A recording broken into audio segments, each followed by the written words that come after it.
सबसे पहला सेंटेंस हमारा पास है, यह सब करने वाला आप ही हैं। You are the one who did all this. You are the one who did all this. यह सब करने वाला आप ही है। You are the one who did all this. इसका मतलब है कि जो भी कुछ किया करा धरा है ये आप ही का है, आप ही का करा धरा है। You are the one who did all this. यह सब करने वाला आप ही है। ठीक है। सेकेंड सेंटेंस हमारे पास है, आपने मेरे लिए कुछ नहीं किया है। You have done nothing for me. You have done nothing for me. आपने मेरे लिए कुछ नहीं किया है। अगर आपको सीधा बोलना है कि आपने मेरे लिए कुछ नहीं किया तो आप बोलेंगे you did nothing for me. You did nothing for me. या एक तरीका और है, इसे बोलेंगे you haven't done anything for me या you didn't do anything for me. But आपको सबसे अच्छा होगा you did nothing for me, आपने मेरे लिए कुछ नहीं किया, या you have done nothing for me, आपने मेरे लिए कुछ नहीं किया। फ्रेंड, वीडियो पसंद आ रहा है तो प्लीज़ वीडियो को लाइक कर लीजिए और चैनल को सब्सक्राइब कर दीजिए। ठीक है, चलिए आगे बढ़ते हैं। आप दोनों को मिलकर काम करना होगा। You both will have to work together. You both will have to work together. आप दोनों को मिलकर काम करना होगा। You both will have to work together. आप इसे एक और तरीका से बोल सकते हैं, both of you will have to work together भी आप बोल सकते हैं। बोथ ऑफ यू या you both will have to work together. Work together का मतलब होता है साथ में काम करना। ठीक है, मिलकर काम करना। तुम्हारा चेहरा कुछ और बता रहा है। Your face is saying something else. Your face is saying something else या your face is indicating something else. ठीक है, इंडिकेट का मतलब होता है कुछ दर्शाना। जैसे कि आप कह रहे हैं कुछ और आपके चेहरे कुछ और दर्शा रहे हैं ना, तो आप बोल सकते हैं आपकी चेहरा कुछ और बता रहा है। मतलब your face is saying something else या your face is indicating something else. Expression से पता चल जाते हैं खास करके। दोपहर का भोजन आपके लिए तैयार है। The lunch is ready for you. The lunch is ready for you. दोपहर का भोजन को लंच बोलते हैं, रात की भोजन को डिनर बोलते हैं और सुबह का ब्रेकफास्ट बोलते हैं। ठीक है, तो आप लंच बोलेंगे तो याद रखना आप दोपहर की भोजन बोलते हैं और डिनर रात की भोजन। दोपहर का भोजन आपके लिए तैयार है। The lunch is ready for you. The lunch is ready for you. आप उस लड़की को कब से जानते हैं। How long have you known that girl. How long have you known that girl. आप उस लड़की को कब से जानते हैं। फ्रेंड, यहाँ पे बहुत लोग मिस्टेक करते हैं, बोलता है how long did you know. ये सब गलत है। ठीक है, करेक्ट, ग्रामेटिकली करेक्ट और स्पोकन में भी यूज होने वाला how long have you known that girl. आप उस लड़की को कब से जानते हैं। How long have you known हर भी आप बोल सकते हैं। यह घर 100 साल पहले बनाया गया था। ये पैसिव सेंटेंस है। This house was built 100 years ago। This house was built 100 years ago।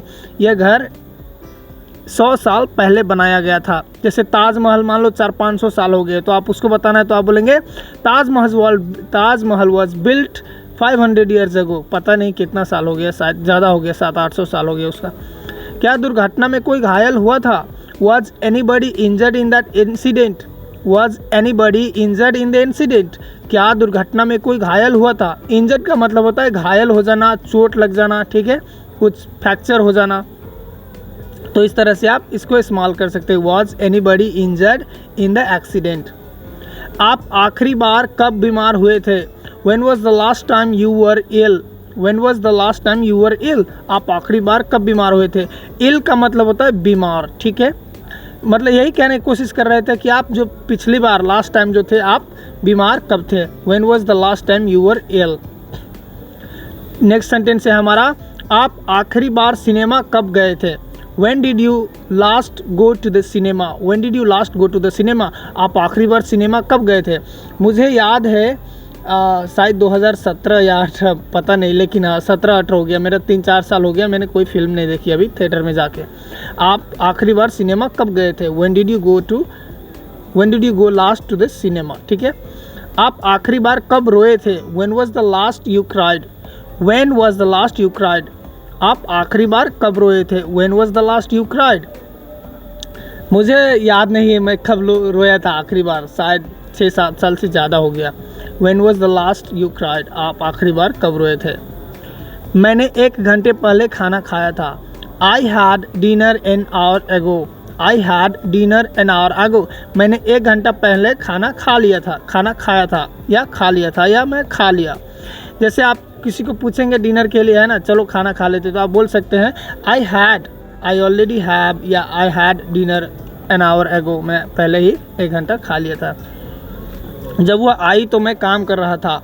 I was working when she arrived, I was working when she arrived, I was working when she arrived. इसका मतलब है कि जब मैं काम कर रहा था तब वो आई, है ना, जब मैं काम कर रहा था तब वो आई। मतलब जैसे मैं घर में काम कर रहा हूँ और कोई आया, है ना, तो मैं बोल सकता हूँ I was working when she arrived, मैं उस टाइम काम कर रहा था। आप शाम को क्या कर रहे हैं? What are you doing this evening, what are you doing this evening, what are you doing this evening. आज शाम को आप क्या कर रहे हैं, या शाम को आप क्या कर रहे हैं, what are you doing this evening.